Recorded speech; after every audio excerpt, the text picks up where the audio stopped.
Bismillah.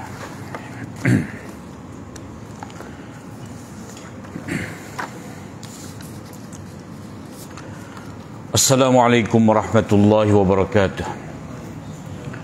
Bismillahirrahmanirrahim. Alhamdulillahi rabbil alamin. Wassalatu wassalamu ala asyrafil anbiya'i wal mursalin nabina Muhammadin wa ala alihi wa sahbihi ajma'in. Allahumma alimna ma yanfa'una wanfa'na bima 'allamtana. Allahumma faqihna fid din wa 'allimna at-ta'wil wa zidna 'ilman ya rabbal alamin. Rabbi shrah li sadri wa yassir li amri wahlul 'uqdatam min lisani yafqahu qawli. Subhanaka la 'ilma lana illa ma 'allamtana innaka antal alimul hakim. Wa la haula wa la quwwata illa billah. Alhamdulillah, syukur kita pada Allah SWT dengan limpah rahmatnya. Malam ni kita sambung lagi hadis daripada kitab Al-Lu'lu' wal Marjan, hadis yang ke-903 di bawah babu zawaji Zainab binti Jahsh wa nuzulil hijab wa ithbati walimatil urs. Bab perkahwinan Nabi SAW dengan Zainab binti Jahsh, yang ini sepupu baginda. Jadi Zainab ni dia anak kepada Umaymah binti Abdul Muttalib, iaitu Umaymah itu adalah ibu saudara Nabi, maknanya Zainab ni sepupu Nabi.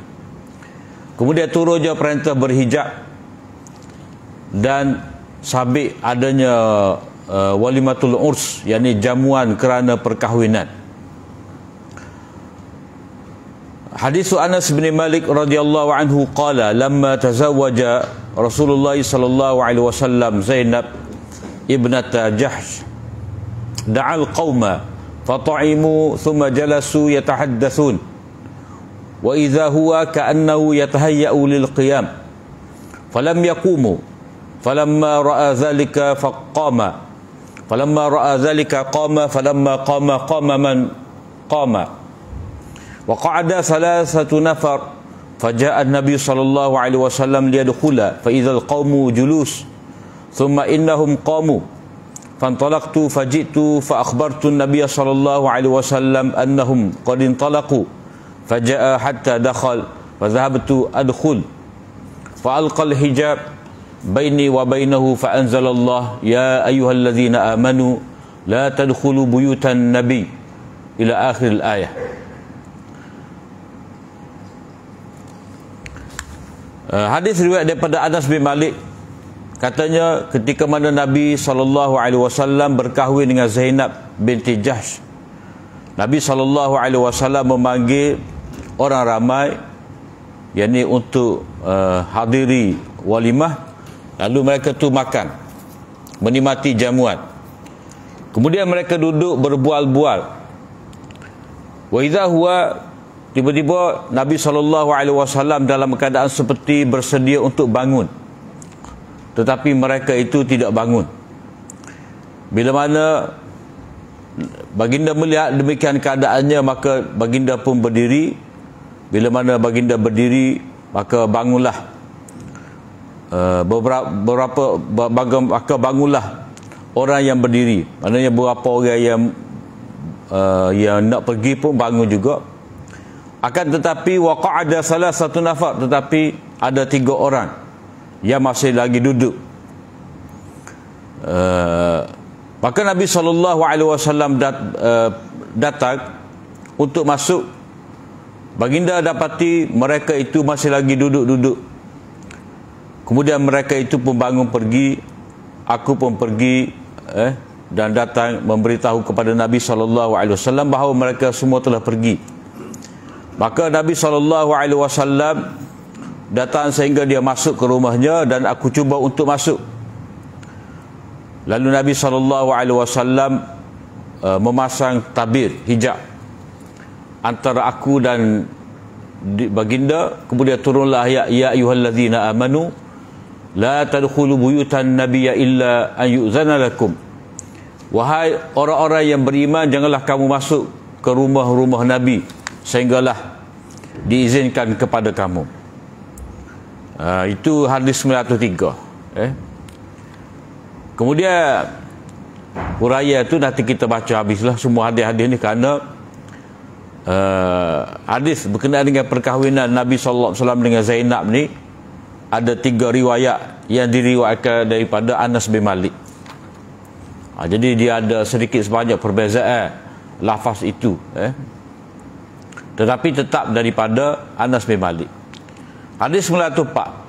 Hadis Anas qala ana a'lamun nasi bil hijab kana Ubay bin Ka'b yas'aluni anhu asbaha Rasulullah sallallahu alaihi wasallam arusan bi Zainab ibnati Jahsh wa kana tazawwajaha bil Madinah fada'a an-nasa lit ta'am ba'da irtifa'in nahar fajalasa Rasulullah sallallahu alaihi wasallam wa jalasa ma'ahu rijal ba'dama qama al-qaum hatta qama Rasulullah sallallahu alaihi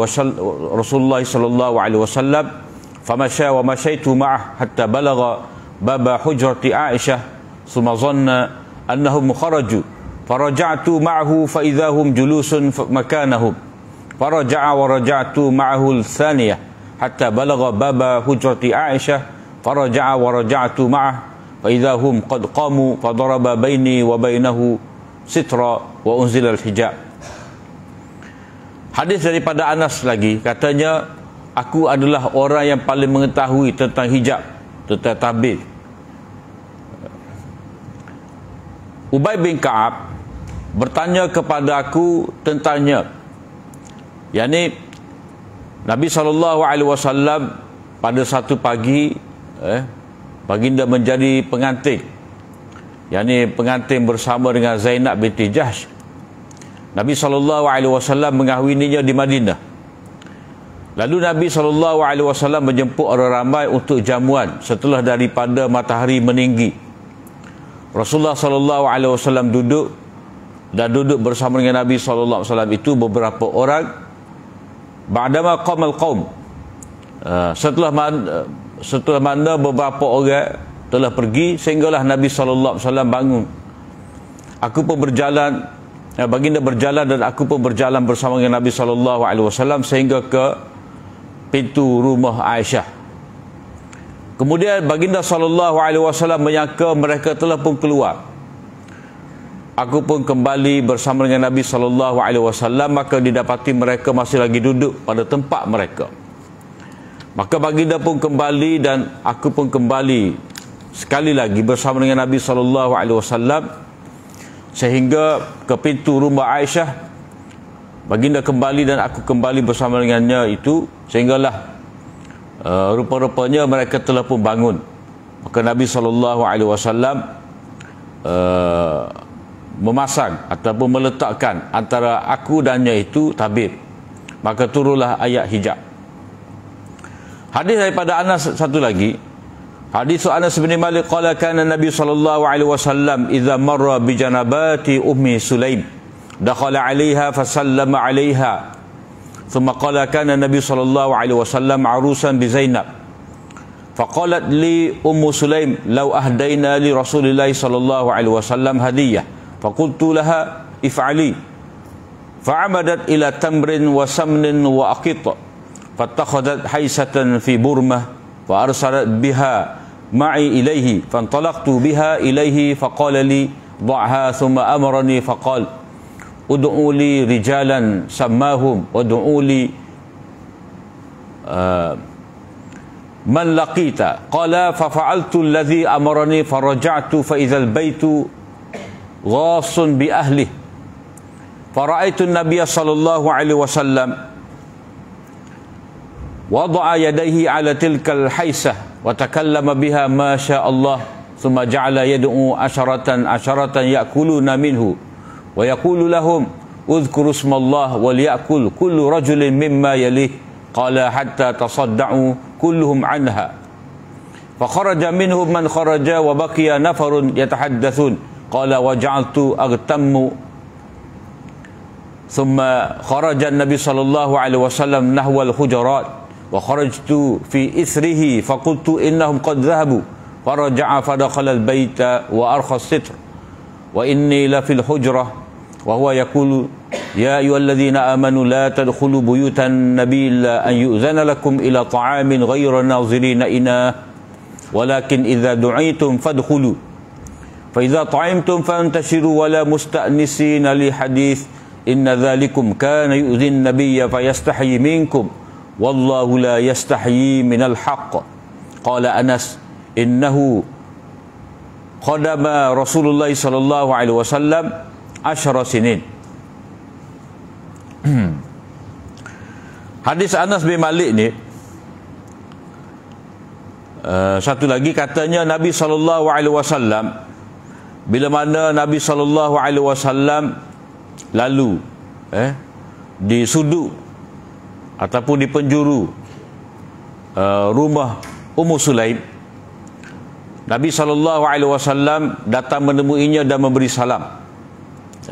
Mana biasalah Nabi sallallahu alaihi wasallam ni dia mengunjungi rumah Ummu Sulaim, memberi salam kepadanya. Kemudian kata Anas, Nabi SAW menjadi pengantin bersama dengan Zainab. Maksudnya Nabi SAW baru berkahwin dengan Zainab. Maka Ummu Sulaim berkata kepadaku, Ummu Sulaim ni mak kepada Anas. Jadi kata Ummu Sulaim, kalaulah kita dapat memberi hadiah kepada Nabi SAW dengan satu hadiah, maka aku pun berkata kepadanya, buatlah hadiah untuknya itu. Maka dia pun pergi mendapatkan buah tamar, minyak sapi dan juga keju. Lalu dia menyediakan satu jenis makanan yang dipanggil haisah. Mana campuran semua tu tadi dipanggil haisah. Fi burmatin, dalam periuk, mana periuk yang diperbuat daripada batu. Fa'arsalat biha ma'i ilaihi, maka Ummu Sulaim mengirimkan kepada Nabi SAW haisah tadi ataupun periuk yang berisi haisah tadi kepada Nabi SAW. Aku pun membawa kepada Nabi SAW. Kemudian Nabi SAW berkata kepada aku, letaklah. Kemudian Nabi SAW memerintahkan kepada aku, baginda memberi arahan, kata Nabi, panggil, mana jemputlah datang kepada saya ni beberapa orang lelaki, sammahum. Jadi Nabi sebutlah nama sahabat-sahabat dia tu. Nabi SAW kata, panggillah untuk aku ni orang yang kamu jumpai. Aku pun buatlah seperti mana yang diarahkan oleh Nabi SAW. Aku pun kembali, maka aku dapati rumah tu dipenuhi dengan ahlinya. Aku pun melihat Nabi SAW meletakkan tangannya itu di kuih tadi, haisah tadi. Lalu dia pun mengucapkanlah apa-apa yang Allah SWT nak supaya Nabi ucap. Maksudnya Nabi SAW membaca beberapa kalimah zikrullah apa semua tu pada makanan tadi, yang ini sebagai memohon berkat. Kemudian Nabi SAW mulalah panggil 10 orang makan daripadanya itu. Maknanya panggil 10 lepas 10 makan jamu yang tadi.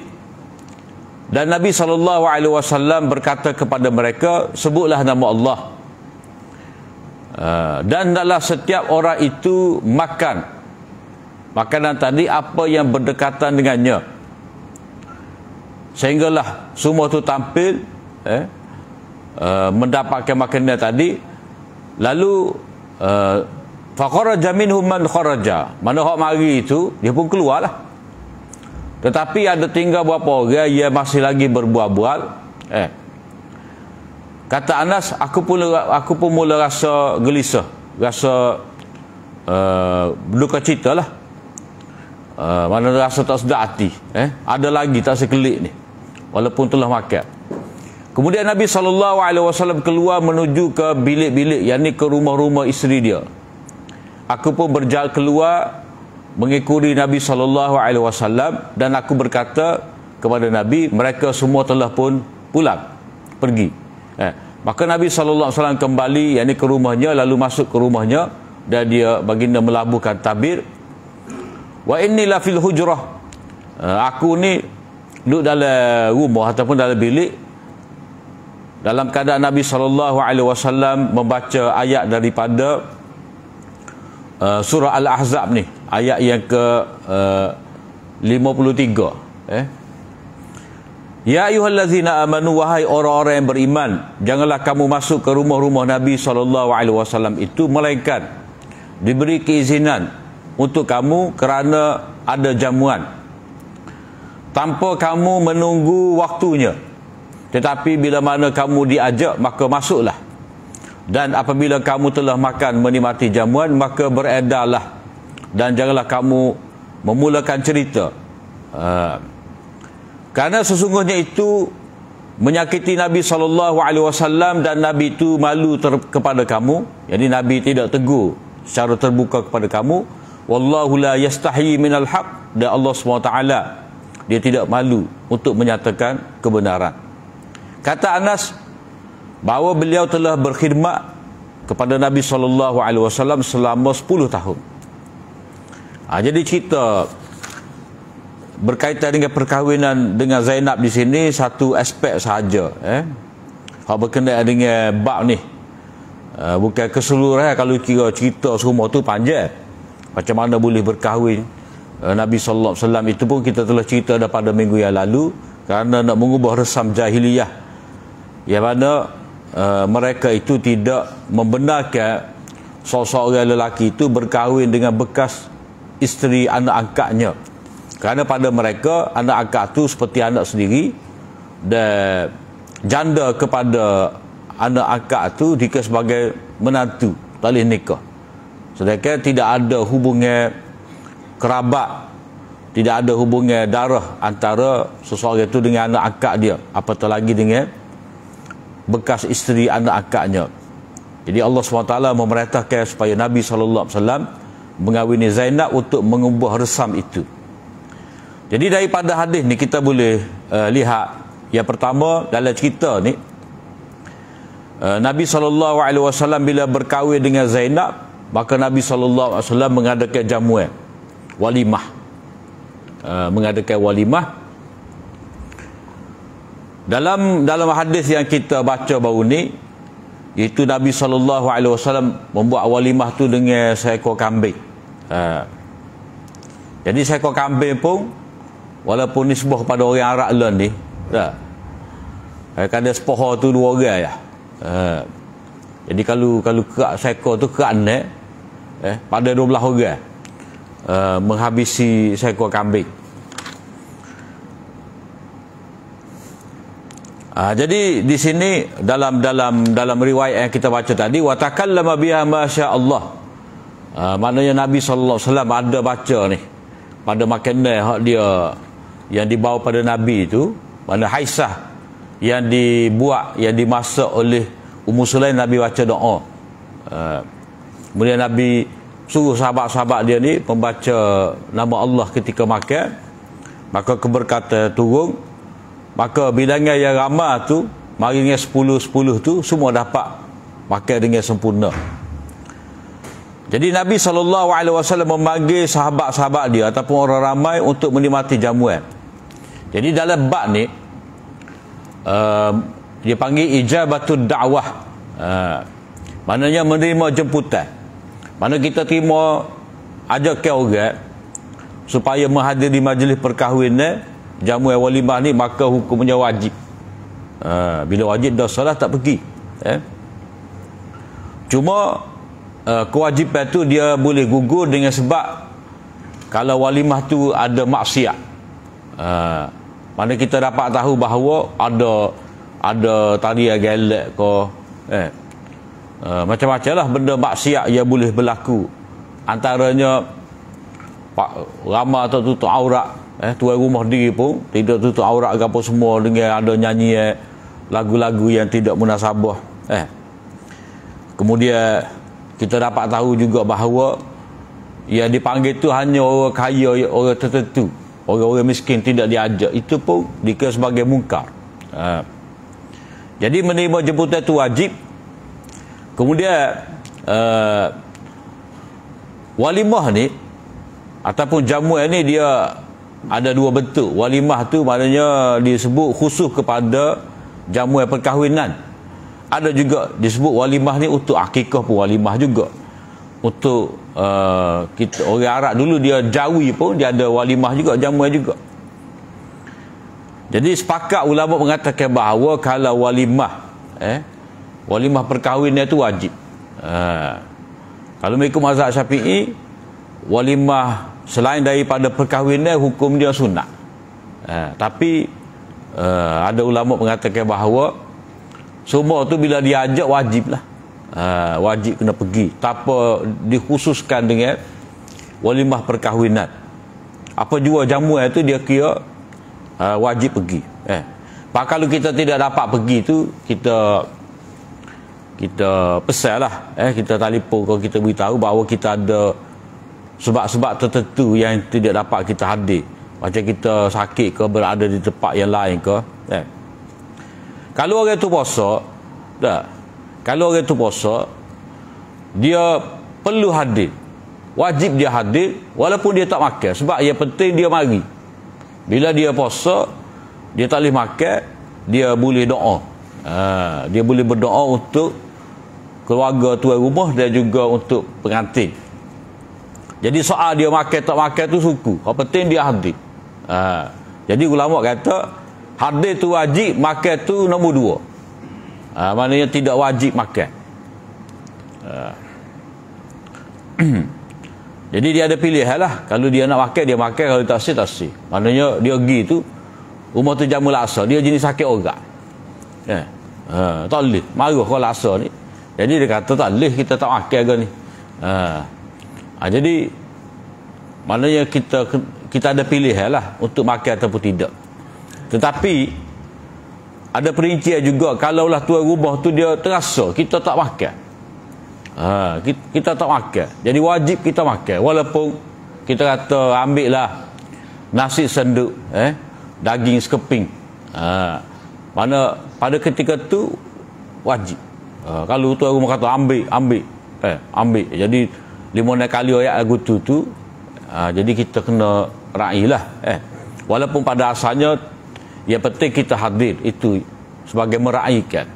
Jadi kalau orang tu puasa, ada ulama kata wajib berbuka, ada kata tidak. Tetapi dalam hadis lain kata kalau seorang tu dia pergi tu dalam keadaan dia berpuasa, dia boleh berdoa. Dia boleh berdoa, tak perlu dia buka puasa.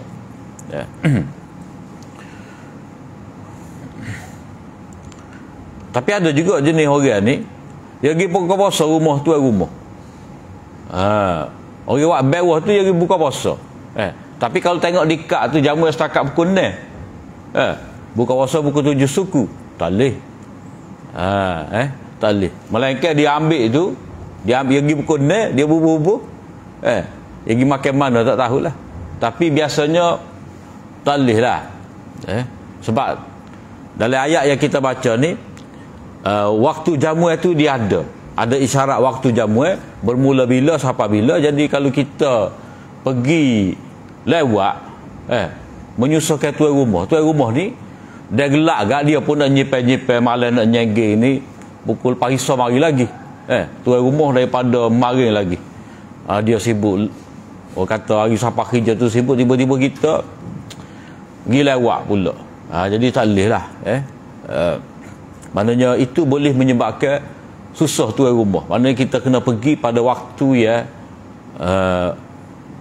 yang ditetapkan oleh tuan rumah, ataupun kita kira waktu ma'ruf, waktu yang diketahui umum. Maknanya biasanya setakat pukul 6 lah, 6.30 tu dah lagi. Kalau bank ngorek baru kita sapa cadang nak buka puasa, itu boleh, kena minta izin tuan rumah lah.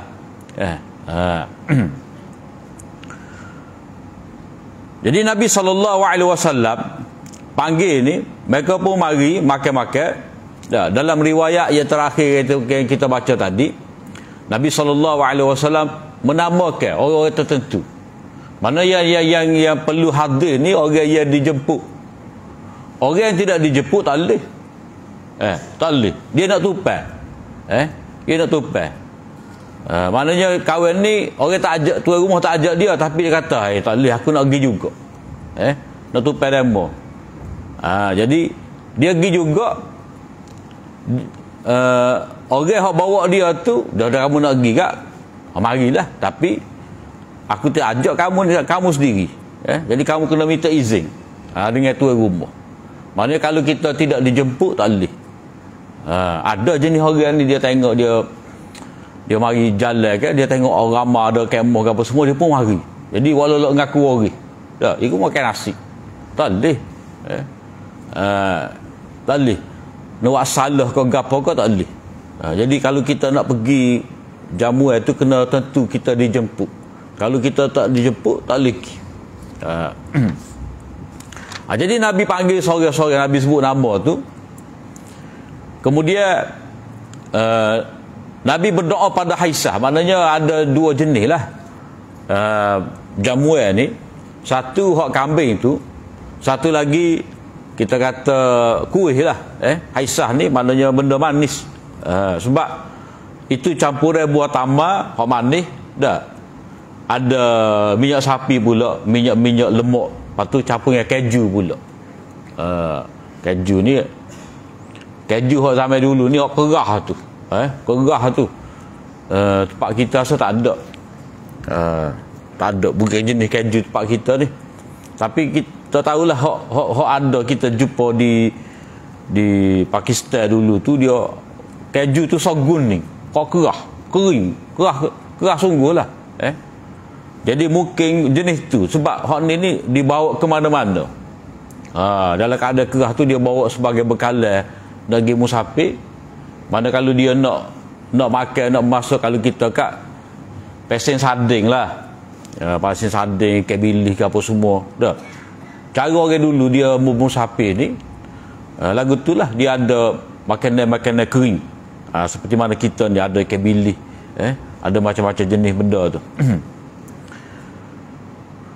Jadi ada yang dibuat tu jenis makanan yang mengenyangkan, dan ada juga kita kata pencuci mulut ni kira-kira. Jadi 10 orang tu dah. Jadi hak mari tu dia makan, dia kelik lah. Tapi ada ni dalam riwayat ini mengatakan bahawa ada 3 orang ni tak balik-balik, tak sudah jamuan tu orang lain makan dah. Jadi dia nak buat lagi, menyebabkan Nabi SAW gelisah. Anas pun tu gelisah juga, sebab Anas ni dia kita baca tadi, dia telah berkhidmat kepada Nabi ni. Maknanya dalam tempoh mula-mula Nabi tiba di Madinah tu, Ummu Sulaim dah untuk khidmat kepada Nabi SAW, supaya dia dapat ilmu, dia dapat terdidik dengan akhlak-akhlak apa semua tu. Jadi Ummu Sulaim hantar Anas untuk khidmat. Jadi oleh kerana dia berkhidmat dengan Nabi, pergi mari dengan Nabi semua, dia faham lah. Bila seseorang tu mendampingi guru ni dah, lama dia bersahabat dengan guru dia ni, dia boleh merasai jiwa guru dia. Dia faham.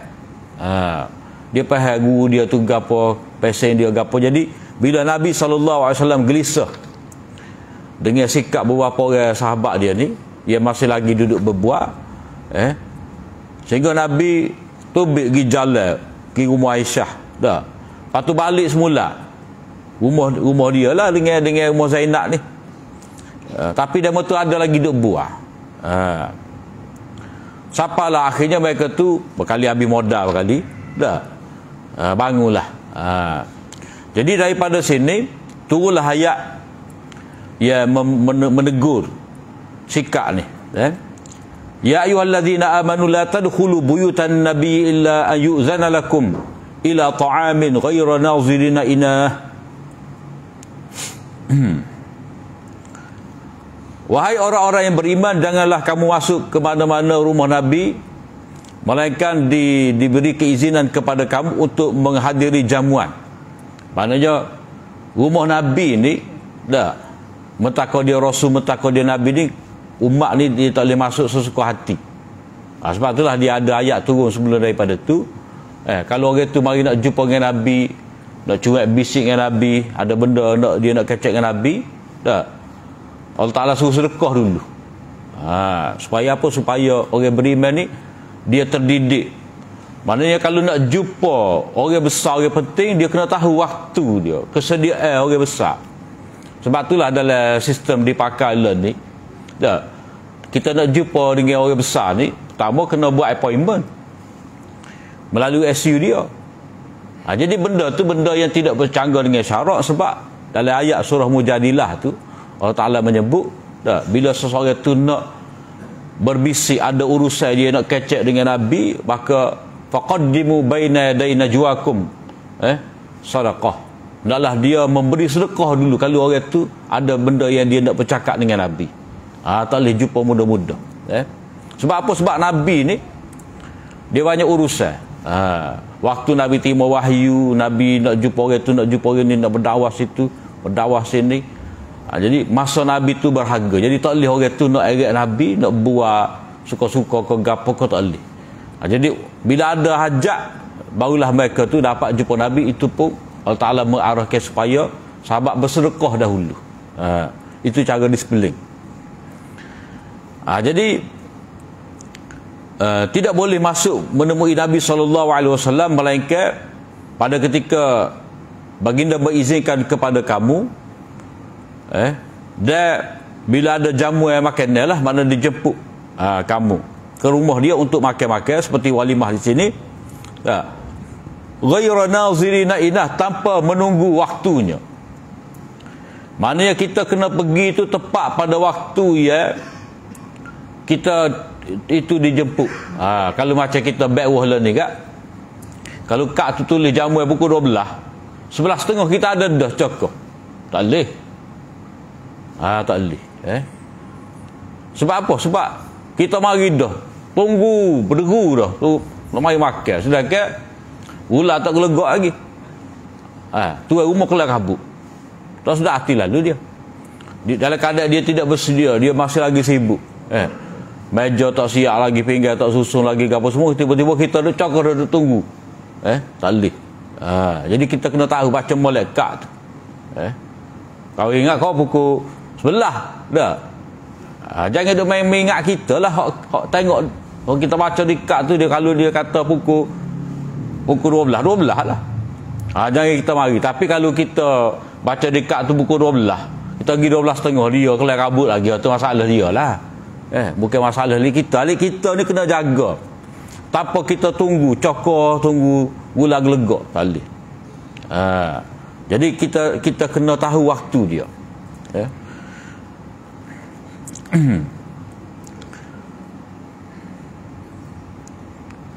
Tapi kalau baca kita sibuk lah, dah tak ada arah sebab nak pergi lain, kita singgah mata, jumpa mata, pergilah. Maknanya kalau orang tu dia dalam keadaan terpaksa pergi ke tempat yang lain, dia singgah tu dia jumpa mata, dia pergilah. Dia nak bagi hadiah pada waktu tu, pergilah. Lepas pada dia pergi. Maknanya dia dengan masuk di sini, kalau orang tu nak hadiri jamu pada asalnya dia kena mari pada waktu yang ditetapkan. Jangan dia tiba sebelum waktu makanan tu tersedia. Jadi dia kena mengambil kira lah, kalau tidak kelar kabut tuan rumah. Setengah hari kita pula dia pergi jenguk dapur tu. Dia pergi cebok kawan teras sikit, kawan nak kecak. Tak boleh. Dia ada ni apa jenis orang ni, dia ada dah disediakan untuk dia di meja tu dengan ada tray apa semua. Dia ni pergi ikut plastik putih tu, kata kita nak cari kakak dalam lah, macam-macam dah. Dia pergi cebok sendiri dalam gula. Kalau orang dulu dia marah, dia pegang tu senduk sodak tu, orang lain tak boleh pegang. Maknanya itu peraturan. Jadi bab walimah ni banyak perkara. Maknanya Islam ni seperti yang dihuraikan oleh fuqaha berdasar pada ayat Quran, berdasar pada hadis, dia ada panduan. Yang mana orang nak menghadiri jamu itu dia kena faham molek. Jadi ada ghayra nazirina inah. Kemudian walakin idza du'itum fadkhulu, bila mana kamu dipanggil maka masuklah. Maknanya bila kamu dipanggil pada waktu dia sudah tersedia, maka masuklah, makanlah apa-apa yang dihidangkan kepada kamu. Jadi kalau dia tak akal, itu tak sah lah. Jadi kita duk gerai kuda panjang. Hak orang letak untuk pengantin. Dah. Tak boleh. Kita hak bahagia kita hak tuan rumah letak. Ada tu kita kambing-kambing tak ada kau. Tak boleh. Kita jangan tebing tanya. Hak mana tak ada. Hak ada situ. Hak dia akak hak itulah. Hak untuk kita. Kita duk cari kakak dalam tak ada. Pelepung tak ada, gotu tak ada, tak boleh. Hak mana ada pada kita, kita makan. Kemudian bila mana kita telah makan, fantasyiru, maka bersurailah, beredarlah. Mana sudah makan kak? Tak pinggal pada tempat dia basuh-basuh tangan ke apa semua. Kita pun baliklah, cukup lah. Sebab apa? Sebab kita sebagai tetamu ni mari meta je. Malaikat kalau tuan rumah kata gaduh nak pergi dah. Duduk lu kita buat-buat dah. Rasa gaduh mana lain kalau gitu. Hak ni dalam cerita ni hak Nabi panggil 10 orang. Mana ada giliran lah. Jadi kita kena ikut peraturan ataupun apa yang dikehendaki oleh tuan rumah. Dalam ayat ni Allah Taala kata bila kamu telah makan maka bersurailah. Wala musta'nisina li hadis, jangan kamu mula buka cerita. Jadi kalau kita start cukwa ni kak so cerita dah. Kadang-kadang setengah tu dia sudah dah makan. Semeja dia buat apa-apa dia.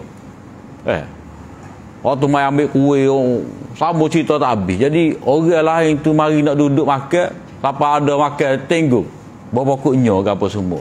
Jadi kita ni kadang-kadang tak rasa tangan dah. Kering gitu tangan. Duk buah. Jadi kita nak buah tu kita oyak ke guru kita cari kedai kopi, nak buah. Tak, jadi nak buah di rumah majlis tu tak boleh. Melainkan tuan rumah kata tak ada orang ni tak segaduh mana lah ala kompeten ni dah. Kesip ataupun orang tak ramai lagi tuan rumah kata jangan gaduh pergi. Kita jangan jumpa ni lain tak. Tapi dalam keadaan orang ramai apa semua tu maknanya dalam ayat ni memberitahu pada kita kena bertimbang rasa kepada tuan rumah. Dia pun ada urusan lain, begitu juga kita kena mengambil kira juga jemputan lain. Inna dzalikum kana yu'zin nabi, perbuatan kamu itu maknanya masih lagi duduk berbuat-buat walaupun telah makan itu mengganggu nabi, terasa nabi, menyebabkan nabi terganggu. Tapi nabi ni dia malu, yang ni untuk menegur kamu. Mana kalau kita baca dalam hadis tadi, nabi 2-3 kali tubik masuk. Jadi nabi nak kata klik-klik lah, makan-makan dah lah. Tak tergamuk tapi malu. Jadi pelik ni kadang-kadang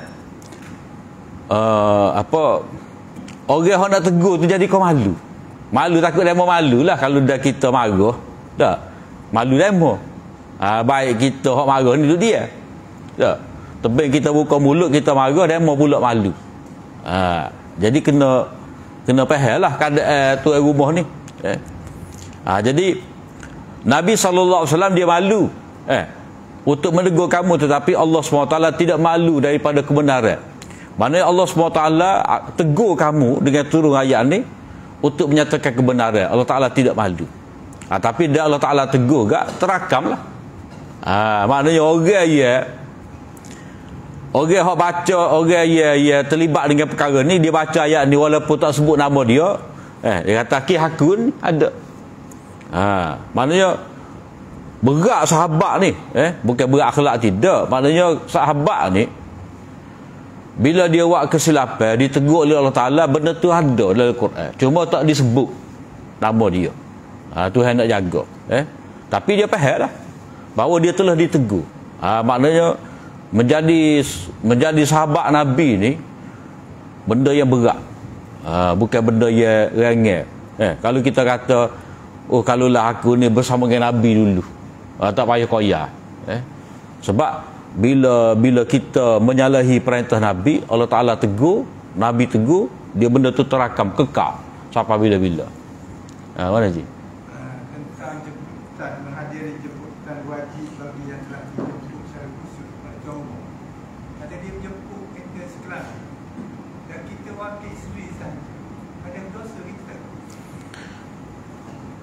kita oyak lah keuzuran tu. Asalnya kena gi. Dia gini lah, benda wajib. Bila benda wajib ni dia ada gugur dia juga. Macam kata asalnya wajib. Dia kata sekelami kena gi. Dah. Lepas tu hari tu kita uzur ke, sakit kepala ke. Dah. Asalkan kita ya, jangan menyebabkan dia mana tak mari ni. Dah. Sehingga dia berprasangka buruk pada kita. Jadi kita beritahulah, kita pesan pada isteri kita ke, ataupun kita sendiri WhatsApp ke dia ke, hello ke dia ke, beritahulah sebab. Asalkan dia tahu sebab kita. Dah. Tapi janganlah kita aku nak ayat gapo tak segi.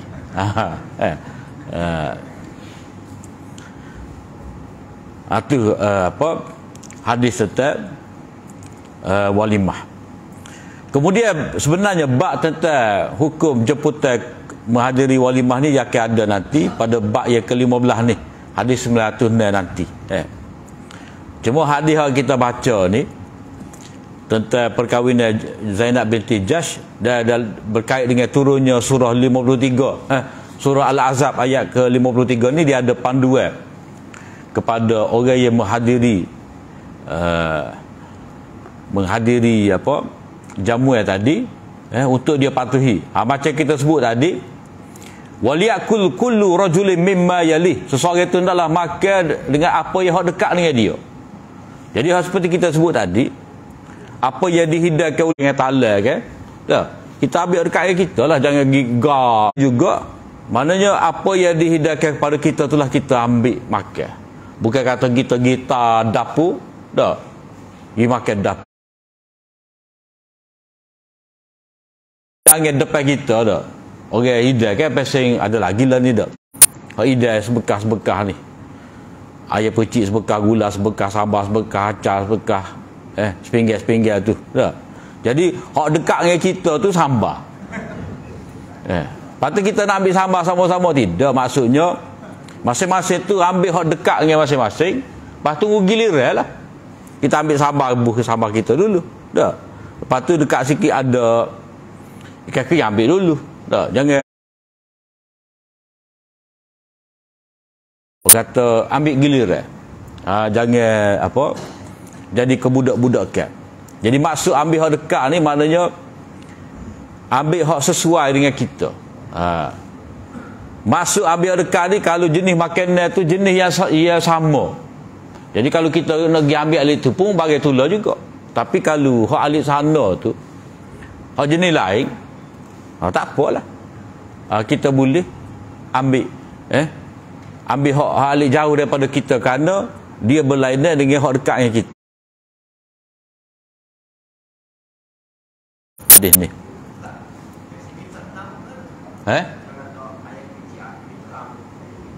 Tak boleh tu, tak boleh. Tak boleh. Kita ambil mana ada. Baru kita duduk dia lah. Sebab kadang-kadang tu rumah pun ada juga. Dia tak ada bajet ke gapo ke. Jadi kita kena melera lah. Sebab kadang-kadang dia tak jaga. Pukul 3 dah habis dah gula. Jadi kita pandai-pandai lah. Sebab tu lah berlarut skala. Sekarang tu jangan kita duduk timbung gitu. Boleh. Sebab orang lain pun nak makan juga. Tapi kalau tu rumah kata mana tak nambah tu, mana suruh nambah, kita pergilah. Dah. Jadi tengok pada keadaan. Hak asalnya kita makan dengan apa yang ada, sekadar hak kita nak dengan hajat kita. Dah. Tapi kalau tuan rumah tu duduk suruh nambah-nambah, kita kenyang dah, tak boleh lah. Tapi kalau kita nak juga, kadang-kadang orang ni ada juga dia buh mula-mula sikit dah, takut tak sedap. Ada jenis bubuh banyak, makan 2 mulut tak sedap, sudah dia sudah mulalah apa lagak dalam supe ikan. Jadi kita kena pandai-pandai lah. Kadang-kadang kita dalam setengah-setengah keadaan kita mari tempat jamuan ni bukan nak suruh kenyang pun. Dah. Mana kena mengambil kira banyak perkara lah. atas apa kebijaksanaan kita, hikmah kita.